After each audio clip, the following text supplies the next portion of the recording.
Welcome back to The Critics here with Amy Biancoli and Jim Dixon. We've just talked about the best and worst of the first half of the year so far, but if you had to pick one or two couple of movies that you're most looking forward to in the second half, what would they be, Amy?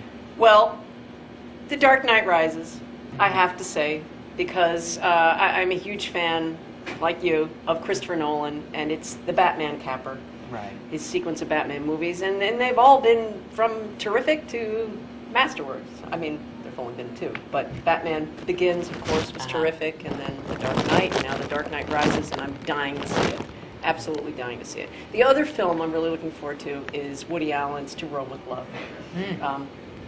Just because I so enjoyed Midnight in Paris, and I love Rome. A great cast, so that's also on my to-do list in the coming months. Fantastic. Jim? Oh, like Amy already said, Dark Knight Rises, Christopher Nolan, definitely one of my favorite directors. I loved Batman Begins. I loved Dark Knight. I loved Inception. If Christopher Nolan was on the set, I probably want to see the movie, and I am really looking forward to the conclusion of this trilogy. One of my other favorite directors is Quentin Tarantino and Django Unchained, coming out at the end of December. I'm dying to see what he's done, setting himself on a homage to the spaghetti western.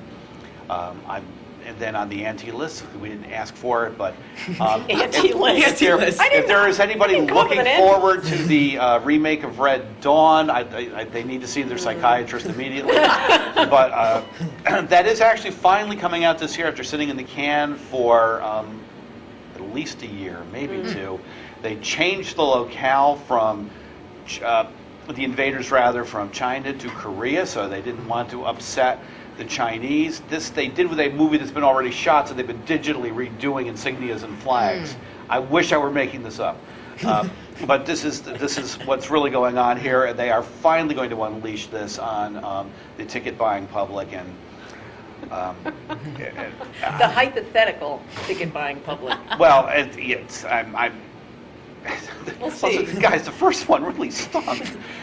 But the two that I'm most looking forward to, definitely Dark Knight Rises and Django Unchained. I'm looking forward to Dark Knight Rises as well. If I had to pick one other one, though, I'm going to go with Wreck-It Ralph. It's a Disney animated film about an arcade game character voiced by John C. Reilly who wants to change games, and he goes into video games, and it's got Sarah Silverman and Jane Lynch, who's very funny, and I've met her. She's a great person. I'm really looking forward to it. It looks beautiful. It looks clever. It may not be the funniest movie of the year, but it looks clever and sharp, and that opens in November, so that's one of the ones I'm really looking forward to. Really? See, the trailer for that turned me off.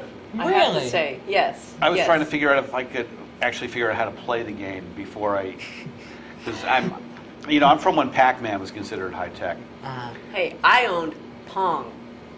When Pong first came out, I was the first person I knew who owned a Pong console, and it killed the television. But I liked how they include Bowser and some of the other video game characters in it. I just think it has great potential. All right, so that's our look at what's coming up in the rest of 2012. I'm Jackson Murphy. You can read my reviews at lights-camera-jackson.com and see me on YNN, Amy Biancoli in the Hearst newspapers, and Jim Dixon on Examiner.com. Thanks for watching The Critics. We'll see you next time, and have a great summer at the movies.